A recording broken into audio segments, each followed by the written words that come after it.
Hello and welcome, my anime watching leaves. Gigok did his annual anime recap thingy, and we're gonna react to that.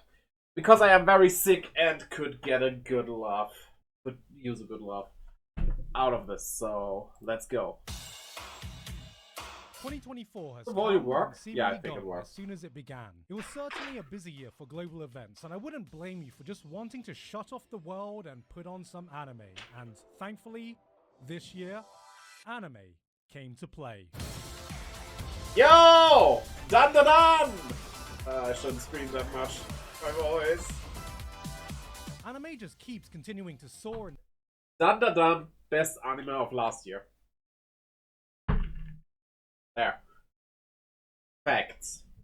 Popularity for the better and for the worse. I still am getting used to how much of a global phenomenon it's become. School friends who never had any interest in animation will hit me up telling me they saw Dandadan. People who had never heard of a Crunchyroll will casually talk about discovering this random Japanese show on Netflix. My parents watched anime this year. The idea of being a pure anime fan feels like it's slowly. Though, that said, I did watch Detective Conan and Dragon Ball with my mom. She also watched a bit of Ranma.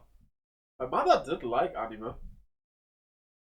Getting phased out as anime just becomes another part of pop culture. But for those of us who still wear that mantle, what else was happening this year? For about 2 weeks, our community became obsessed with Deers, with the release of a song you'd last about 10 seconds in before realizing, ladies and gentlemen, I think my brain just committed suicide. after years of waiting, it looked like we were finally getting the first great Junji Ito adaptation. Uzumaki came out and smashed the curse by giving us an anime that did justice to his horrifying art. It was disturbing, it was unnerving. This is it. Wait, I thought it was bad. What I have heard about the Junji anime, the Naruto anime, was that it was awfully adapted. Run that's going to change everything. We're gonna do it, and there comes episode 2. Yeah, Free okay. reign became a cultural phenomenon, popularizing the phrase, "That's what Himmel the hero would have done," inspiring people so much that someone quoted him after. I cannot watch or read Frieren. They use so many German words. For me, as a German, it reads like confusion is confused while being confused. Like, Frieren means being cold, Himmel means heaven, and whatever the other names were. Like, I just cannot. It's just too weird. Like, I don't usually have a problem with a German word here and there. Shoutouts to Baumkuchen on Neon Genesis Evangelion. But there's way too much of it there. It's way too distracting for me. Stopping a real knife attack, in a rare case of a Freeman fan doing something outside of posting Yubel's What? armpits. Demon Slayer laid the groundwork for its final arc by having his big bad Muzan take 5 business days to walk to his destination. Fans seem to be split on whether this scene was pure badassery or just over the top silly. I'm just saying, if they really wanted their villain to have unmatched aura, they should have just fully committed to the Bollywood way of introducing their characters. I have not seen that yet, but that walk seems kinda epic, to be honest. It felt like a truck full of massive manga came I have read some of those. to the end of their serialization, which included 2 mega hits in My Hero Academia and Jujutsu Kaisen. I didn't read them, but I can say from experience that historically speaking, when a long-running massive Shonen Jump manga ends, it's almost always met with unanimous. I am glad that Jujutsu ends. I honestly stopped reading the manga, actually. I got so bored with Jujutsu Kaisen. Like, the main characters, I don't know, it felt like 10 volumes ago he appeared last, and it's just, I don't know, nothing really happened. Praise and support, and this was no different. I think my brain just committed suicide. Isekai became an official word in the Oxford English Dictionary, giving legitimacy to all the isekai trashmen out there. Following the news, the search was officially started to find exactly who Truck-kun's British cousin would be. Here he is now. And last, but certainly not least, we lost a legend this year in Akira Toriyama. I tried to voice a longer segment for this, but nothing I wrote felt like it did justice to this man's legacy, so I'm gonna keep it short. He may not have been the mangaka that influenced me the most, but he is the mangaka that influenced the most people around the world. He inspired a generation of people, and his work will continue to inspire for many generations. You cannot really and for that, say much. What can you say but thank you? Yeah. Very, very good words. That's all you need. This was a weird year to try and distill down when picking my best anime. To avoid any confusions, these videos aren't just meant to be a definitive shortlist of my favorites, but it's my favorites that I want to passionately share and talk about with you guys, and normally that's the vast majority. But it turns out that a lot of my favorite shows this year I don't have more than like 2 sentences to say, mainly because many of them have very recently been on previous year's list and they just continued doing what they were doing so well. So for the first time it felt right just to do some quick honorable mentions for the shows that helped to Oshinoko, also great show. Second season, though, the arc in that is not a bad arc. I still need to catch up the episodes, but I read the manga. It's just a bit too long. It drags a bit, which makes it hard to get through to it, but it's absolutely worth it. Define my year, even if I don't have much new to say. But before we get to that, I want to have a quick word about today's sponsor, Honkai Star Rail, a free-to-play sci-fi RPG from Hoyoverse with some of the most iconic characters they've ever made, such as Restless Vagrant. You idiot, we'll just steal off the miners. And right now is an exciting time for the game because a massive update is about to drop because somehow it's already been a year since... Really? A massive update? They always say that. Like, every time I get an ad for any game of this company, they always have a massive update. It's not that special.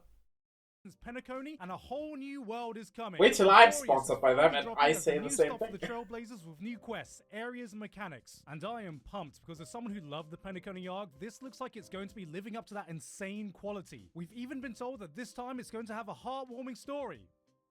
A heartwarming story.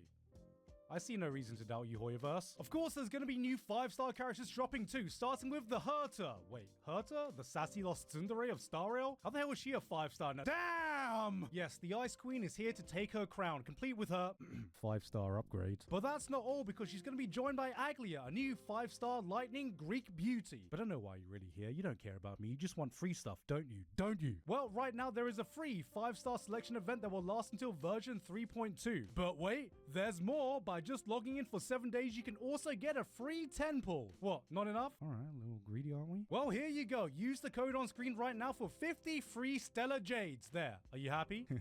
Works every time. So, what are you waiting for? Click that link in the description to download Honkai Star Rail today. Thank you very much to Hoyoverse for sponsoring me today, and with that said, here are some of the honorable mentions. I actually really enjoyed this season of Oshinoko, maybe even more than the first season. This year, we shifted gears to spotlight the Japanese theater, resulting in some of the best episodes we've seen in the entire series, with some insane direction at times that truly made you feel like you were living an authentic theater experience.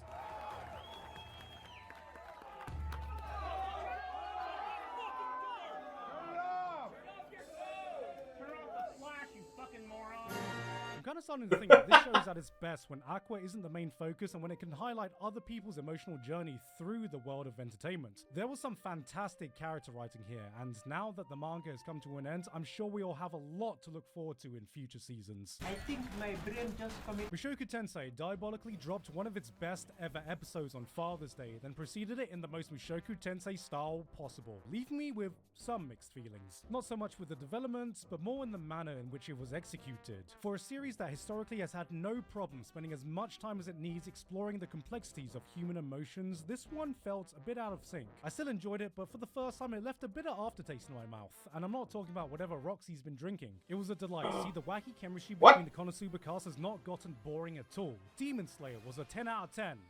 For one episode. Before that, it was the weakest season so far, shown by the fact that IGN gave it a 3 out of 10 and didn't set the internet on fire. Even I think that's a little low, because surely this moment alone should bring it up a bit. Then there were the two juggernauts of last year, Apothecary Diaries and Frieren, continuing their amazing run from 2023 to 2024. I introduced my mum to Apothecary Diaries this year, thinking it'll occupy her for a good week. I gotta be honest, I am watching less and less anime. It's just, I don't know. A lot of times you don't even get a second season or like it stops and doesn't finish the story or anything. You gotta read the manga anyway. I enjoy manga more in the first place. I don't know. Anime kinda lost its quality. Not all of them. Like Oshinoko is still great. There are still some good ones out there. Watch Precure. Always watch Precure. Yes, I'm a Precure fanboy. But I don't know. Way too many manga get adaptations, and a lot of anime don't mimic the look of the manga and just turn into generic anime look, which I don't like that. Week, and I thought I liked watching anime until I walked in one day later and she looks at me in the eyes and goes, "It's done."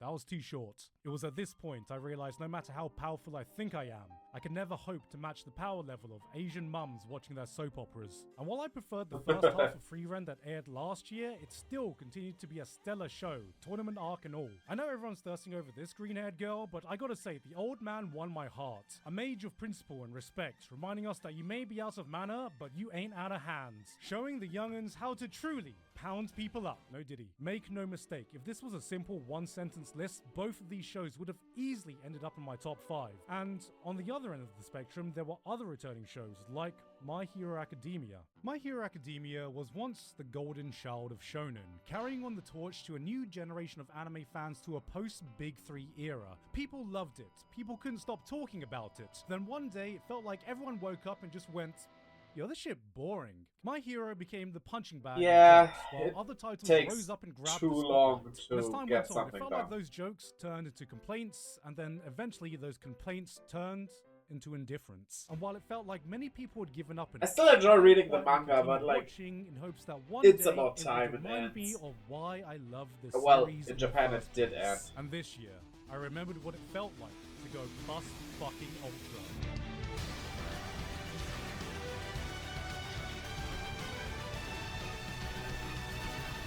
Like in the modern age of action shonen, a lot of us have forgotten the beating heart of what My Hero Academia truly excelled at. Its amazing attention to detail in its character writing and development. This is what has shined in these latest seasons, and on that playing field, only a few of its competitors can compete. However, if you come into this as another battle shonen anime, you can definitely feel it being left behind when compared to the plethora of modern action spectacles its contemporaries have been showing us. Take this fight. We have Fireman versus Ice Boy and friends. It's a 1 versus many brawl. Fireman blasts them with a super hot fire, immediately rendering the team useless, and punches Ice Boy, but Ice Boy has a technique that neutralizes his fire, because, you know, he's actually half fire, half ice, and then punches Fireman, but then Fireman brings out fire that's even hotter than his previous fire, so Ice Boy brings out his ultimate technique, an even colder super duper ice punch. It was at this point I realized I'm not watching an active brawl.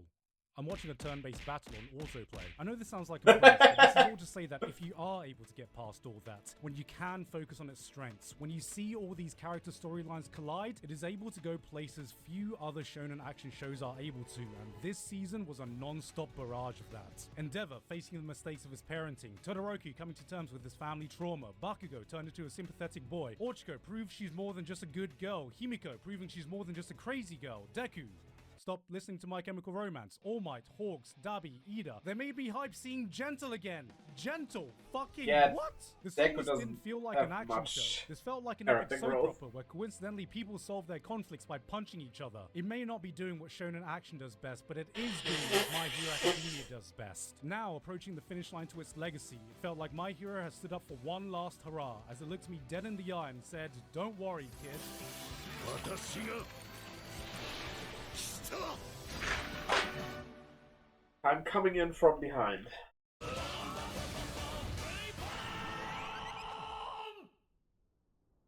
Sometimes you come across I might need to watch that. I'm not sure what that was. Seems like Gundam, which I'm not really into, but I might need to watch that. a show that gives absolutely zero fucks and condenses its entire being into achieving one objective: having fun. That is Brave Bang Bravern. This is what happens when you take the over-the-top ridiculous Brave type of Gurren Lagann, Bang- add a bit of okay. tokusatsu, and crash land it into the manly bravado world of Tom. I haven't even heard about that. Then make it about as straight as it too. It is a non-stop, glorious celebration of the best parts you can find in the mecha genre, then throws logic out the window and amps everything up to 11. Cheesy speeches, fusion scenes, old school theme songs that will grow your beard 5 inches. It takes all of them, then proudly throws them in your face. Oh, what was that? Yes, because you know what? Subtext is for cowards. It doesn't care if you get it or not because it's here to do its own thing. If you ask, why does a mecha have a function where it plays its theme song and projects its own background screen? Why is the US military trying to waterboard a giant robot? Why does the protagonist have karaoke subtitles so he can nail the speech during heroic moments? It'll look at you dead in the eye and say, fuck you because this is Bravern. BRAVGWBGWBBWGGGWBBW. What does that spell? It's a treat when you watch a show where you can tell every single person working on it was having a blast, and you get infected with that same joy. This is the shit post of Mecha, the YouTube poop of super robots. Forget a no bullshit show. This is an all bullshit show, and is damn proud of it. It's a show that fully commits to hitting every single emotional beat it needs to, then takes one step back and laughs at itself. Come on, wake up!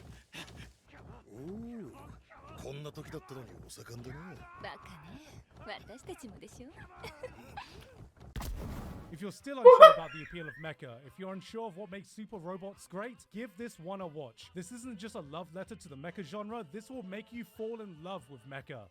You know, figuratively speaking. Here? No. Here? No. Just hear me out. No.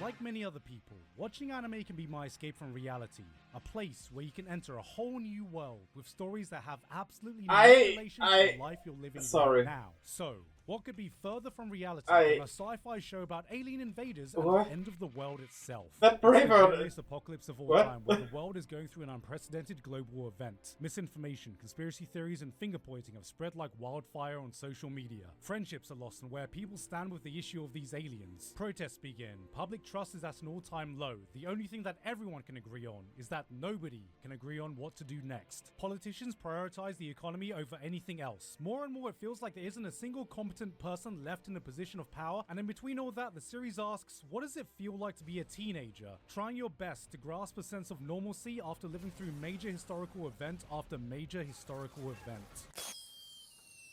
What the? This was the realist anime of 2024. Dead demons.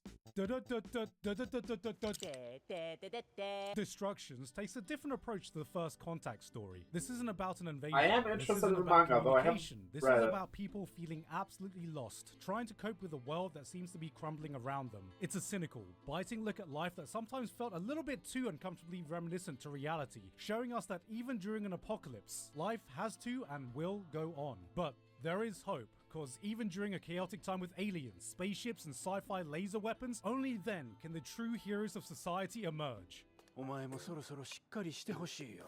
父さん、SNS にはびこる私意識高いですアピールを繰り返す勘違い野郎を探し出し、心霊写真をポストし続けなきゃならないのだからな。Ah, he's finally here.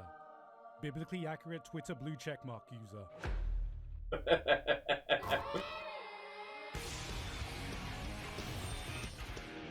No, Last thank season you. of ReZero came out, I looked like this. When the first season of ReZero came out, I looked like this. When ReZero is being written, I looked like this. It's insane to think that this show first blasting onto the scene, taking over the anime community was over 8. I was so into it at first, like the first couple of episodes of the first season.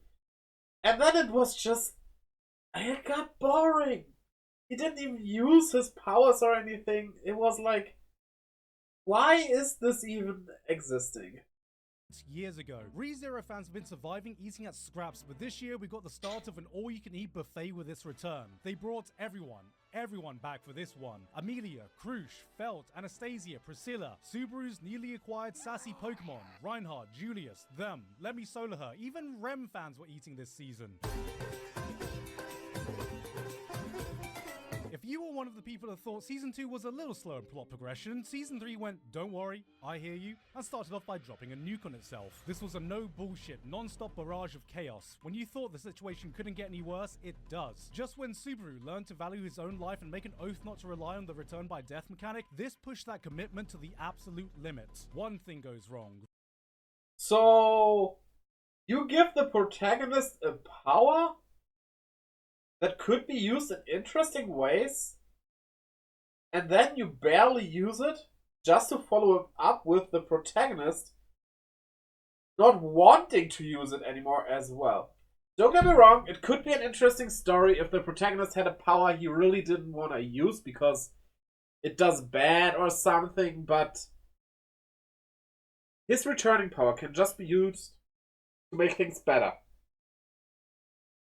Why would you refuse to use that? Are you an idiot? Then 2. Before he can even put out one fire, 10 more pop up. There reaches several parts where you think this is the point of no return, only for the series to hold and keep holding. Then it holds for another whole episode until you want to scream, please Subaru, there is no dishonor in typing FF15. This show has never been shy of introducing wacky, eccentric villains, and yet even this season had me going, good lord ReZero, as I jizz and breathe. Forget introducing one villain at a time, let's introduce them all from the entire spectrum of crazy and deranged to others so despicable I genuinely hope every time he pees it goes off in 2 streams and they both miss the toilet. They were introducing so many surprise villains, I was expecting one of the episodes to end like, I was completely wrong, wasn't I? I had the dates wrong all this time. Did he come on out? This was the action-packed season many of us asked for, and the real difference is just seeing how much Subaru is stepping up to the plate. It's been an absolute pleasure to see how much this is not the same Subaru we all recognized from the beginning, and now the dominoes are set up for him to knock them down in the most emphatic way possible in this arc's conclusion in 2025, and you bet your ass I'm gonna be there. I will not.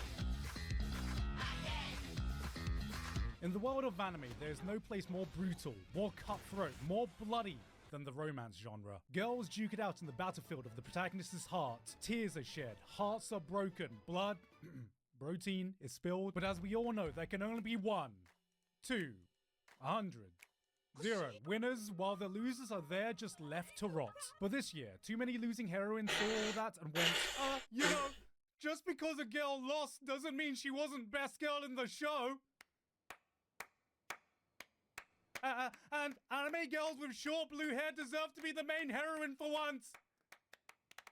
Maybe actually if anime, Robin specifically, would tell you, or the girls, the heroines in it, that there is more than one human with a penis, things wouldn't be so weird. And cute tomboys and awkwardly shy chicks deserve their time in the spotlight too. And I want a little sister who's way too overprotective and calls me your knee-chan because I love my little sisters! Too many losing heroines was the answer to all of that. It looked at romance anime and said, I'm tired of this single elimination bullshit. Where the hell is my losers bracket? And losers is all we see. 1, 2, 3 girls, all rejected by the man they love, coming together to form enough copium to rival the average Man United fan. We've seen romance anime where a girl loses, accepts her defeat, and that's the end of it. But this asked, what kind of reaction do we get after that point? Yahoo! This was the greatest hits. Anime never, like, rarely, there are some cases. So, like, they show you not how a relationship works, and that's bad. Montage of the saddest and funniest coping mechanisms people can find themselves when they're just in their lowest points. It's messy, it's emotional, it's sometimes just hilariously pathetic, and in between all of them is the victim of their non-consensual trauma dump. When I first saw this setup, I thought I had the show all figured out. Oh, here we go again. A laid-back, reserved guy paired with some loud, energetic, Genki anime girl. Wow, that's a trope I've never seen before. But as you watch, it doesn't play out how you think. The trigger never gets pulled, the patented anime blush scene never happens, and all we're left with is a guy forming a real friendship by just letting these girls feel like they don't have to deal with all of this alone. Too many losers. But why does this guy have to look like the typical protagonist? Why don't make this guy also like the guy that never gets to be the protagonist, you know? Heroines was a different kind of rom-com in a highly competitive year full of them. There's a genuine sense of community with the cast as you're able to laugh with them at their highest points and really feel for them at their lowest. It's a show that knows when to laugh at itself and when to take itself 100% seriously, selling you on all these emotions: anger, emptiness, denial, that knee-jerk conclusion that you just lack any self-worth, all in its 12-episode run. Losing Heroines was a different kind of rom-com in a highly competitive year full of them, and I say this as someone who's just not as interested in high school romance shows anymore. As a 34-year-old married man, there is just far less for me to relate to nowadays. Even if a show is decent, any school romance is going to have a hard time getting on my list. It can't just be good. It can't just be great. It's gotta be bloody fantastic. Modern romance Never heard anime of that. has an epidemic. I don't know when it started, but it felt like I woke up one day and 90% of them collectively agreed to do exactly the same thing. Let's just make a guilt-free, comfy show with minimal conflict, drama, and progression, showing daily interactions of some shy guy and a girl. Except the girl has the thing. You know what I mean? The thing. Maybe she communicates in Russian. Maybe she's just legally fucking blind. Maybe the thing is that she has undiagnosed schizophrenia. Where the hell did this all come from? Some call this an offshoot of the teasing genre, some call it comfort romances, and some call it bait for lonely dudes who get no bitches and stack no paper. With how much this is all blending together, I'm starting to call this shit the isekai of the romance genre. We need a new season and of now I'm Komi-san. doubly convinced I'm never going to be able to look at one of these shows the same ever again because the dangers in my heart completely blows all of them out the water. No hooks, no gimmicks. This was just the purest depiction I've ever seen in anime of two people falling in love. Now, a wise man once said, I think love is just like cringe. and you know what? I stand by that. We can do some cringe-ass Is it a shit new when we think studio? we're in love. It's that Huh. winky face you sent to that person once that keeps you up at night wondering why you thought it was a good idea. It's that corny shit we clowned on in love songs, but secretly you wanted to feel just once. It's that dumbass joke you nervously blurted out in front of them that had everyone looking at you funny and made you want to crawl in a corner and just disappear. But it didn't fucking matter when you realized that they were the only one that laughed. That is the dangers in my heart. This isn't about the chase. It's not about the will they, won't they. It's about two people slowly discovering a form of comfort that only the other person can provide. Not just someone that fills that hole of companionship, but the one person who can break down that bullshit barrier you put around yourself and accepts you for that person you're scared to show the outside world. Here are two people just genuinely becoming the best versions of themselves when they're with each other, and God, isn't that what it's all about? This didn't feel like some crush. This didn't feel like some contrived anime love story. This is romance in its purest fucking form and a reminder of what falling in love should feel like. Honestly, that's kinda refreshing. I'm probably not gonna watch it, but it seems refreshing. It doesn't have that unnecessary gimmick, and sometimes those gimmicks can be, well, part of it. Though, I would give Komi-kan Communicate as an example, though that's definitely more comedy things. But yeah. Like, in the race of modern great romance anime, you've heard of Kaguya-sama Love is War? Well, get ready for Yamada-kun Love is Cringe.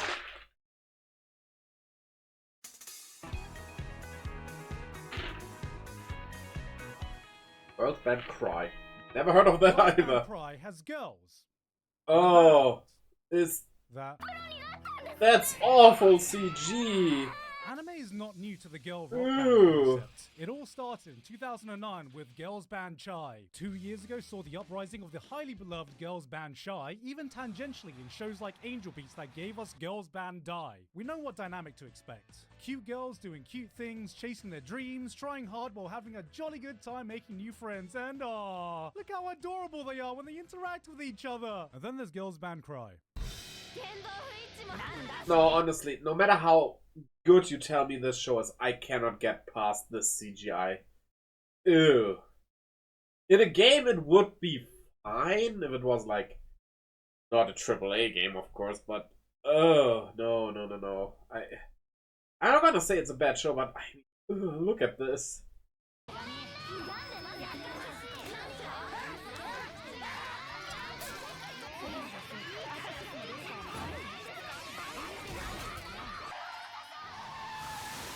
What the fuck? These aren't your pristine, perfect idol girls. They argue, talk shit to each other, throw tantrums. Our main girl Nina has a public outburst, gets told to be quiet, and calmly responds by throwing a fucking lamp at him. Nina is your average New Yorker, but it's this brutal honesty with each other that makes this show feel so real. Their friendship seems so genuine. The drama is not some cutesy nothing burger. Every person is carrying some trauma. A character. Wait, so like the opening is drawn. Even the drawn stuff is CG. What?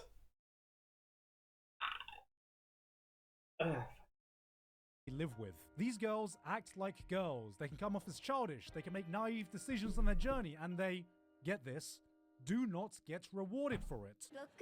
This is no fairy tale, no idealistic story about chasing your dreams. This is a down-to-earth look at the harsh reality of staying true to yourself no matter what the world is telling you. But even so, they refuse to betray their character. These girls embody the true spirit of rock, both its ups and its downs, and it's through watching their struggles do you get some of the finest drama you can find all year. Ew, isn't this CG? Alright, get the fuck over here. No! Had enough of your shit. I get that anime fans have a Pavlovian response. I get where he's coming from, but I cannot get over it because CG would be fine, but it's distracting. Very distracting. Anytime they see CG, but this is some of the best I've seen outside of Studio Orange. There's not a single moment where something interesting isn't happening in frame. Every movement adds so much character, micro expressions that perfectly emphasize emotions, and concert scenes that bring the fucking hype to the fantastic music. Speaking of which, ooh, the piano. That piano.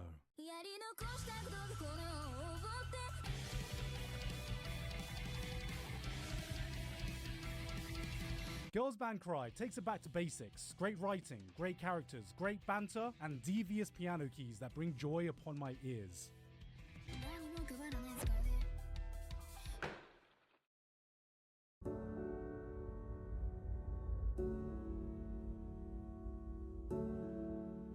In this day and age, we've seen it all. Thrillers, gangster stories, pirates, ninjas, knights. It's so rare to see a concept that hasn't been done before. A story yet to be told. And Orb on the Movements of the Earth was all of that, and so much more. In a time when faith was the dominating school of thought, when studying science was the Asian parent equivalent of finding out your kid wants to go to art school, what if you had to prove to everyone that the Earth isn't the center of everything, but we're actually a rock flying thousands of miles per hour through the vastness of space, held down by this invisible force you can't touch, see, or smell? Oh, you think you can do that? I bet you still secretly give Pluto the planet. Even nowadays, there are people who believe that the Earth is flat still. So, yeah. Past when no one's around, you lying prick. Orb isn't just the story of heliocentrism. It's a captivating tale showing how one simple idea can change the course of so many lives. An idea that just won't I heard about, and it kind of intrigued me, but it passes from person to person, generation. I don't know if I would have watched it far, so I just did. Go in the pursuit of truth, in the face of adversity, in the face of unimaginable pain. Nothing can cage humanity's desire to look at the universe and go, I understand it now. If Dr. Stone made scientists look cool, this is a full-on celebration of the scientific method. Because when the universe looks down at us and says, I will never reveal my secrets to you, humanity looks up and replies, fuck you, we're gonna try anyway. This is both the brutal reality and true beauty that comes in that pursuit of knowledge. How many people laid the groundwork of research and died just before a massive breakthrough? Are the real heroes of science the ones who come up with the correct ideas, or the ones who suffer the heartbreak of realizing they've dedicated their life work researching down the wrong path, and yet still accept it, knowing that the next person will now know what not to do? It's the legacy of all these unsung heroes of science that Orb wants you to think about. This isn't about a life, but the lives of the people that give us the understanding of the world we have today. It never stops reminding us that through every great individual, every achievement, every giant leap humanity takes stands on the back of the work of the people that came before them. No matter what kind of old-fashioned archaic thinking that existed back then that could halt the progress of humanity. 誰もが簡単に文字を使えたら、ゴミのような情報で溢れ返ってしまう。Wait, hold on a second, this guy might be onto something.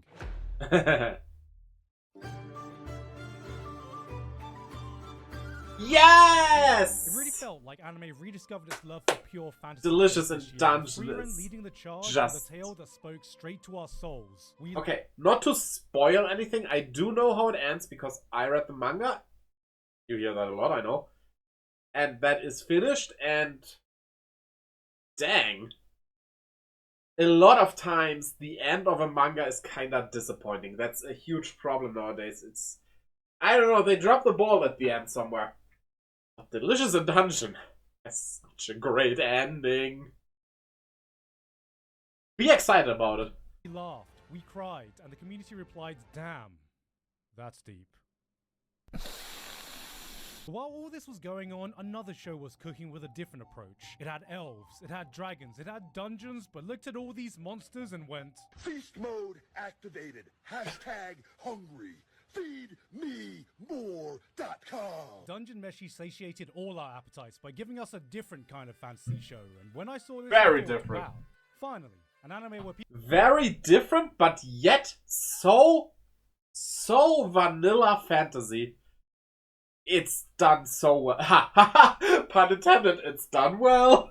just want to eat monsters I am and not so want to good. Them. It presents itself as a low-stakes, comfy cooking show, then hits you with an attention to detail in its world building that most fantasy anime could only dream of. From the biology to the concepts, it takes these well-known creatures and reimagines them in a way to give them a sense of credibility that makes you forget that you're watching a fictional story and not some nature documentary. It'll introduce you to these treasure bugs, insects shaped like coins and jewelry that target unsuspecting prey, and you're like, ah, okay, that's kind of like real-life bugs that can perfectly camouflage themselves in nature. 2 episodes later, Mimics, we see our first basically. mimic, and if you're familiar with fantasy, mimics are some of the most Mimics, well-known basically. monsters responsible for many of your in-game deaths, I'm sure. But here, Dungeon Meshi gives them that believability by imagining them as some giant hermit crabs that gravitate towards chests as their home. Makes sense. But then, seemingly on a totally unrelated note, a treasure bug is found near it. Then one of the characters casually mentions, oh yeah, that's because the treasure bugs lay their eggs on the mimics so the larvae feed on them and they mature in there. And then it clicks. Oh, that's why these treasure bugs conveniently find their way into chests, perfectly placed for some unsuspecting adventurers to find. And this was the exact point. My mind fully comprehended the exact scope of this world building. These aren't just random monsters scattered around. This is an ecosystem where every single thing is interconnected. There is no part that exists solely in a bubble. Every piece of this world has been carefully crafted and interwoven with a level of care that's rare to see anywhere.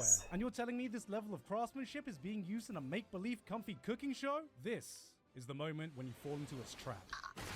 Oh! Oh! God fucking damn it. When Dungeon Meshi shows its true hand, you realize the food was simply a vehicle to prep you for what the dungeon really is. This is a brutal environment we are nowhere near close to understanding or taming. This is not your comfy fantasy world. This is a Maiden Abyss style Lovecraftian nightmare. A world that runs on its own set of rules beyond human comprehension that we have only just taken a single step into. Yet even through this turn, the series never loses its heart. The lovable leads always remain true to themselves. Marcial is still playing Elden Ring. Senshi is playing Cooking Mama. Chuck's playing Slay the Spire. Izutsumi just brought Stray. Everyone else is trapped in Darkest Dungeon. Meanwhile, Laios is in the corner going, FeedMeMore.com. Dungeon Meshi invites you to have a taster of this living, breathing world, and you forget for a moment that none of it's actually real. It'll lull you into its cozy vibe and smack you round the head when you get too comfortable, and by the end of it, sits you down to enjoy another delectable meal while you reflect on the journey. In summary, Got soup.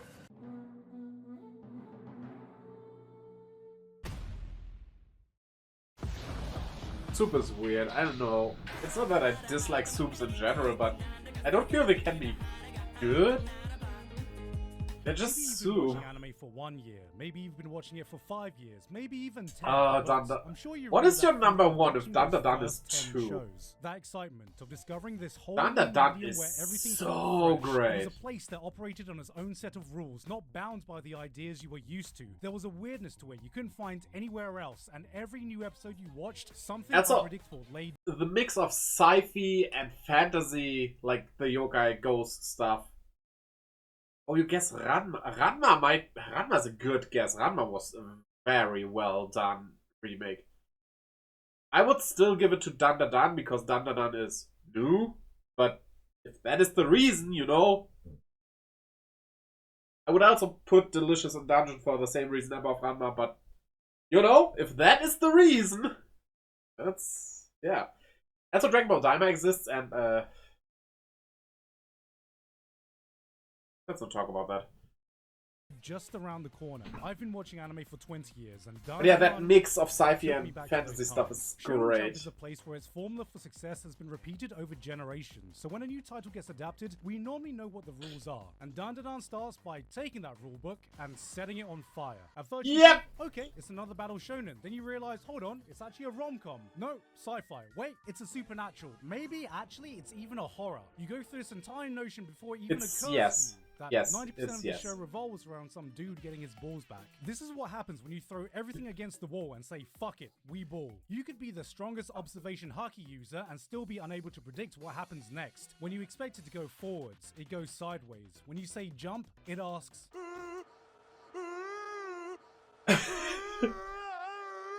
It exudes this childish freedom of expression you forget how to do as an adult. And the most incredible thing is that somehow, And it suddenly some ends way, in the middle it is of able everything. to take all this chaos Well, and season keep 2 is coming. everything cohesive. This is a show that can make you laugh, make you cry, make you hype, leave you in absolute awe in some of its most beautiful moments, all while staying true to its own special brand of weirdness. In the sanitized, safe, risk-free world of modern entertainment, watching this reminded me of the childish excitement I should feel when watching a new anime. And the only thing holding this from the top spot is that we've barely taken a step off the starting line.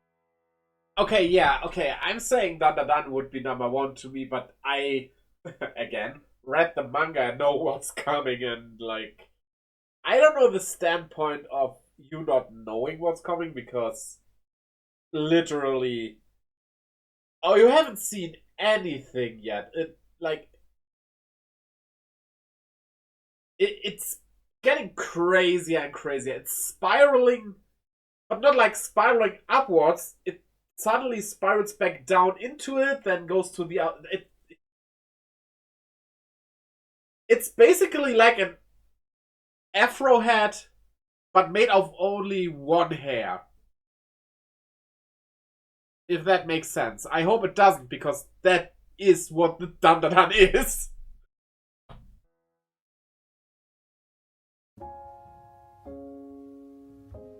That's not Ranma. You know, if I'm being super honest, I don't even like drawing manga. It's a pain in the butt. Then why do you draw, Fujino? This makes me immediately think of something that I am looking very forward to, hoping it gets an anime adaptation. I'm not sure if it does already, but not sure what the original title is in German. It's Drache and Chameleon, basically Dragon and Chameleon, and oh boy, that's like taking a battle shonen anime, but making it about mangaka who don't actually battle, but like, it's great. It's so great. Look back. If you would, for a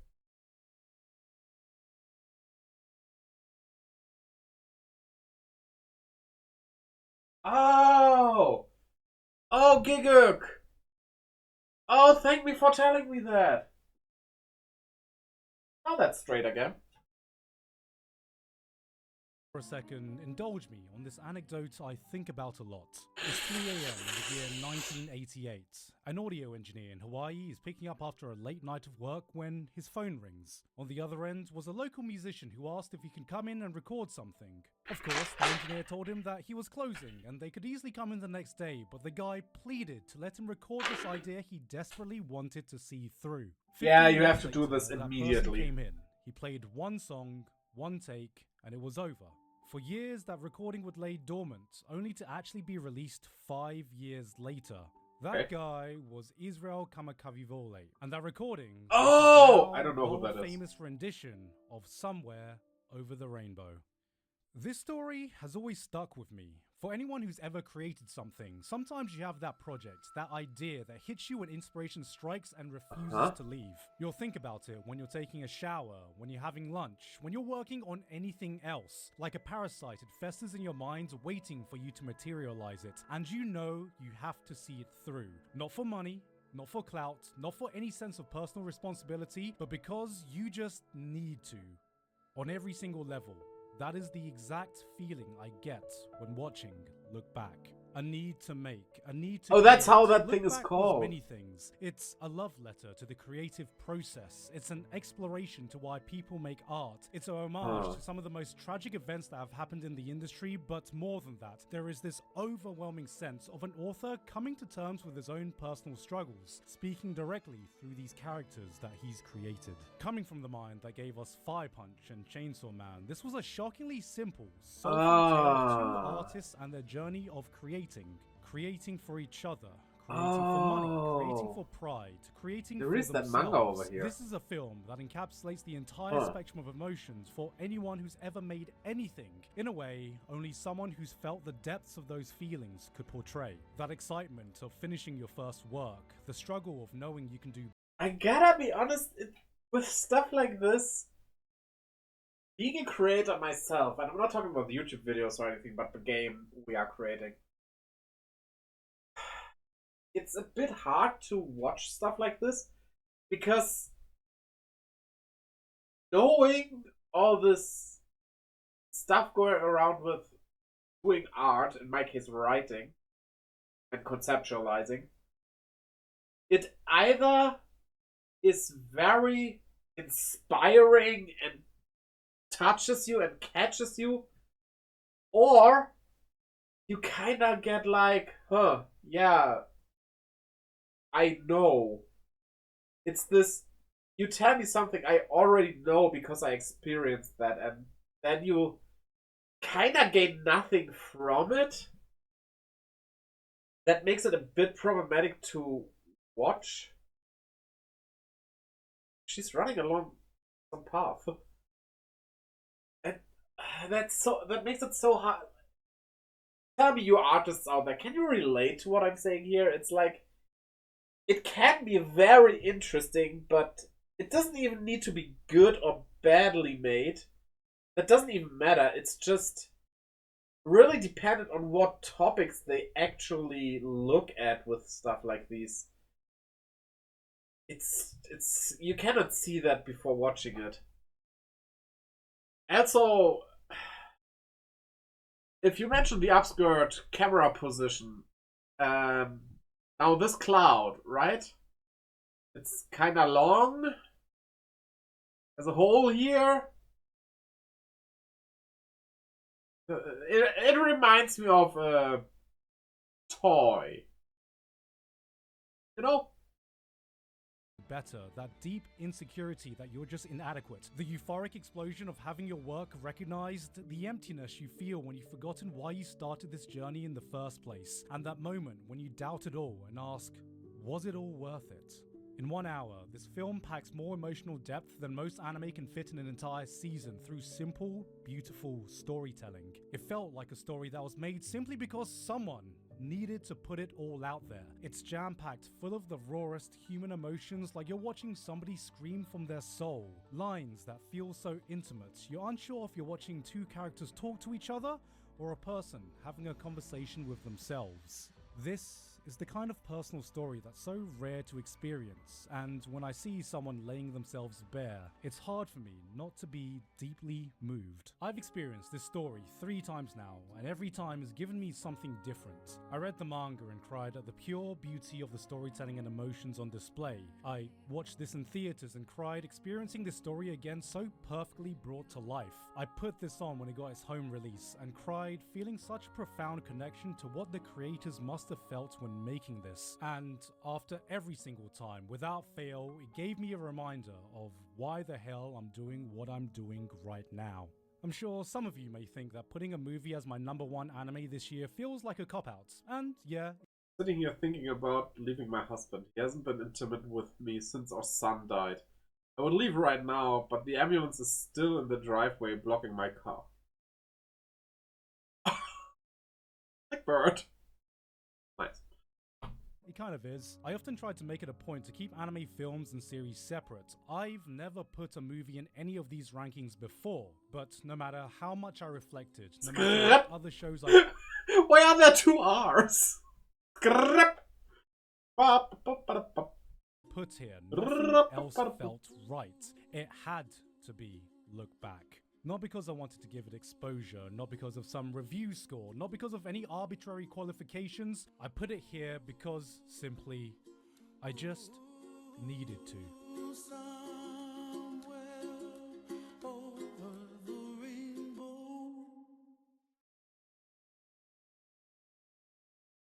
Well, that was Gigot's Best of Anime 2024.